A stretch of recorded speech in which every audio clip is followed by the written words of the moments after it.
Okay, you can heal family. It is now tuck in time. I trust that your day was full of all the goodness of the Lord in the land of the living, and you really just showed up um, in the very best way possible, and that you honored yourself and God and those around you today.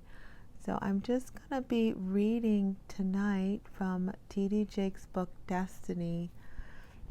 And we are still in chapter 5. We're going to finish it. We left off last night with a really good section called You'll Win If You Don't Quit. So we're going to finish up. We're going to read that section and finish up the chapter tonight. And, just get comfortable and allow the words of this God-fearing man to minister to you, and be open to having him teach you something. Before I was getting started, I was just reading through a couple comments from Tracy Ann and Lisa. They were going back and forth because we're reading through in the Old Testament and Genesis, and we're learning about Jacob and Rebecca and Esau and all the scandals that are taking place. And it just makes me smile that we're doing it together. So yeah, it's just better that way. And I think God, means for people to have fellowship and to share life together. And the biggest trick of the enemy is to isolate us and make us think we're by ourselves and alone. So I'm so thankful that I started reading, the Bible out loud and then on YouTube, and just to have the company of the faithful listeners and those others who are listening, but I just don't know, and trusting that in God's perfect time, you will also be comfortable enough to join the comments and get in on this good word and just do it together. So with that being said, we're going to finish chapter 5 of Tuck in Time. Now, this is T.D. Jake's book. It's an older book. I'm going to be reading the entire book to you. If you don't have the book, you don't have to run out and get the book, but just go ahead and pray for T.D. Jakes, or like a video or two that he has. There might be, at a Goodwill or, a used bookstore, you could find a book of his and purchase that, but if you can't, you can't, and that's okay too. I just I just trust that God is going to honor this, and T.D. Jakes isn't going to track me down because I'm reading the book for free. Sometimes I think about that, but I have to just trust that this is okay YouTube practice. Amen. So that's why I just exhort you to like a video or show some kind of support as your way of giving back for the hard work he did writing this and getting this good information to us, so we can grow and learn and become better people and move into our destiny. So here we go. Destiny, chapter 5, You'll Win If You Don't Quit. I learned that quitters don't win when I faced formidable circumstances and complex dilemmas. More than a few times I felt my faith give way and my heart became faint. I remember trying to get a loan for a piece of property for our church in West Virginia. It seemed that at every turn I ran into an obstacle. I had applied at different banks. Some said no. Others required 40% down, which was still a no because I didn't have it. I carried the cross of their rejection silently. I didn't want the church to know that our dream was my nightmare. I reasoned the church could stay where it was, even though the space was too small. I sometimes wondered if it would be better to let go of the pain of wanting and settle for the calm mediocrity of the status quo. But after every rejection, my passion would revitalize and I would try again. Whether I was secretly misogynistic or had faith, I wasn't sure. I was not certain I had the right approach or the right business acumen, but unbeknownst to me, I was attaining my business acumen through the rejection process. The pain of the process ultimately empowered me to acquire the property. Yes, I did get the loan and we purchased the building, but the greater gift was the experience. I learned to persevere even in the tempestuous, arduous, agonizing becoming stage. The West African Ashanti people say, if you understand the beginning well, the end will not trouble you. When you are sure that you are aimed toward destiny, you will not worry about the end. Instead, dig in your heels and hold on for the ride with all of its highs and lows. Admittedly, tough times can make you want to run for the nearest exit. Keep in mind that those who figure out how to slide their way past difficulties do not meet their God-appointed destiny. Destiny belongs to those who demand it by their faithful and dogged determination to hang in there until they achieve what they desire. Tyler Perry, famed playwright, director, actor, and producer, made his own way to Hollywood filmmaking. A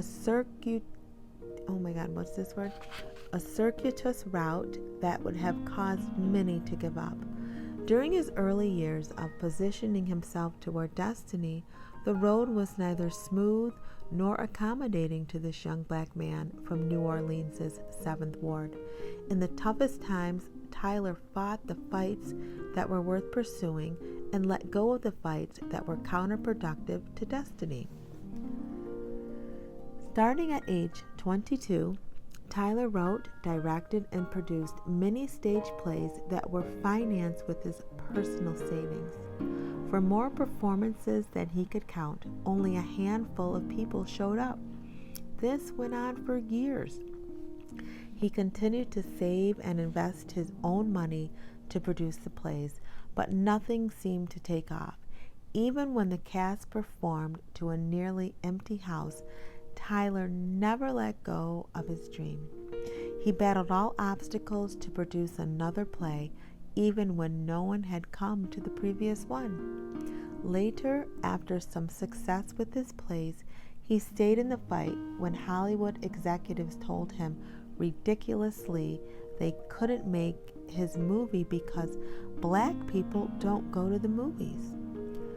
He held on and refused to let go of his dream to write, direct, and produce plays and movies. As Tyler fought for his place among filmmakers, he chose to let go of the fights that were counterproductive to destiny. He could have spent his life fighting a father who ridiculed him. He could have engaged in a lifelong emotional battle against the people who sexually abused him.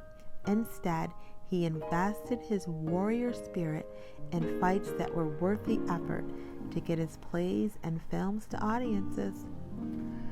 Tyler kept on fighting to live his dream, even when he was homeless and sleeping in his automobile. Because he never gave up, the winds of fate changed in his favor, and he has since sold millions of theater and movie tickets to fans of his beloved Medea persona and the characters in his many other film and theatrical productions. That's the kind of fight that's worth your energy. The fighting spirit in you that says, I will, is the tenacity you need to dig in deeper when friends and loved ones are looking at you and snickering because it seems like you've just been following a pipe dream for years. You've got another plan to make it big. You've started on another diet. You've started dating someone new. Meanwhile, the people around you are saying, uh-oh, here we go again. Ignore them and keep fighting because you are headed to a place they cannot see. Stop expecting them to understand why you're willing to hold on and not let go. As they laugh or cluck their tongues, strengthen yourself to dig your heels in deeper. Don't tell them your dream. Sarcasm and doubt from other people can weaken your staying power. If you listen to enough of their vitriol, you will start to believe that you really are stupid for hanging on when there seems to be no reason. Any person who has achieved success arrived at a pivotal point when he or she had to decide to keep going despite failures, despite negative future forecasts, despite haters who couldn't understand what it means to be focused on destiny. There's a critical point that every successful person reaches when they say, I'm going to stay right here and make this work or die trying. Storms, struggles, battles, and destiny. Storms and struggles can have a definite positive result on us because, as discombobulating as they are, life's challenges can make us stronger to fulfill our destiny. But you can't live in fight mode. Living that way is unhealthy and counterproductive. There's a reason soldiers are given leave time for the rest and relaxation. Fighting keeps you strong, but all of life is not about storms and battles. People who live in fight mode can die early from strokes or heart attacks because of constant stress on the body. There are times when you need to take off your armor and let your spirit be at peace. Develop habits that can release you from fight mode and give your mind and body a much needed break. Yoga, meditation, or a brisk walk are just a few ways you can take care of yourself and ensure that you will live to fight another day. In a professional boxing match, the two opponents fight for 3-minute rounds. They then retreat to their respective corners for 60 seconds of respite, encouragement, and strategizing. The fighter must take a quick break so he can get back up and fight again. In the corner, the fighter's team is tending to his wounds, nurturing him, telling him where he's vulnerable, and affirming his strong points. Can you imagine how truly brutal a professional boxing match would be if the two opponents fought for a full 36 minutes with no break in the competition? Prior to the mid-18th century, there were no rules for boxers, and many died in the ring. The first rules for boxing, known as Broughton's Rules, were established by champion Jack Broughton to protect fighters. He realized that rules were needed so that the boxers could live to fight another day. Establish personal rules for taking care of yourself. There will be more storms to endure on the way to destiny. There will be more battles to fight. After you have seen your way through a storm, take some time for yourself and your family. Take time to celebrate that the storm is past without worrying about when the next one will come. That will come soon enough. Times of calm are times to appreciate the victory or soothe the wounds of defeat. Getting out of the fight mode gives you time to plan and strategize, taking your steps to the next level. It's the time to thank your spouse or your family for being your support system in the storm. It's the time to be in touch with yourself and remind yourself that you are a human being and not a human doing. That concludes chapter 5 of T.D.Jake's book, Destiny. And wow, so many good points in there. I just love the analogy about the boxer in the ring. And, you know, if we go too much, like before the the Broughton rule, you know, fighters weren't lasting. You know, they were perishing in the ring because they never took that 30 seconds to get the encouragement to strategize and that respite, that little bit of rest. So we have to remember to do that as we're pursuing our destiny and our dreams, is to listen to our bodies, you know, and act accordingly. And I'm thankful for last night on the live tuck-in when I just let the You Can Heal family know I've got to get to bed at 10 o'clock. So I'm going to try to remain obedient to the Lord and faithful to post a tuck-in time at 10 o'clock. And trust that it will still be helpful for your nighttime routine and your tuck-in time. And hopefully everybody can grow. And then being able to know my limits in order to function and take care of these kids. I got Brennan to bed tonight by 8:15, but homework, my goodness, this school homework, she started at 5:30 and got done at 8:15. I said, this is a lot, but she was so tired. If this is your first time listening, Brenna's my daughter, and she's 9 in the 4th grade.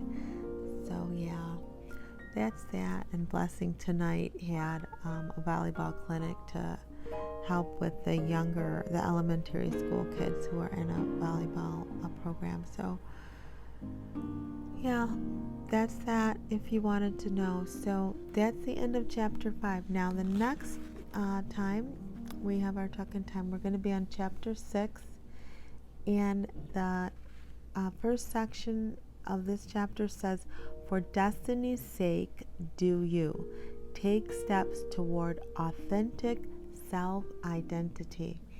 Oh, I know that's going to be good. So we'll pick up here tomorrow, and just continue enjoying this book by T.D.Jake. And just another friendly reminder to say a prayer or like a video or support somehow. But we're going to continue on tomorrow.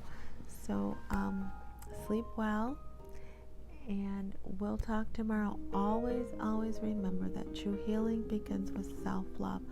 Why? Because God is love. And that's a big statement. God is love. He knows nothing else. He cannot be anything else.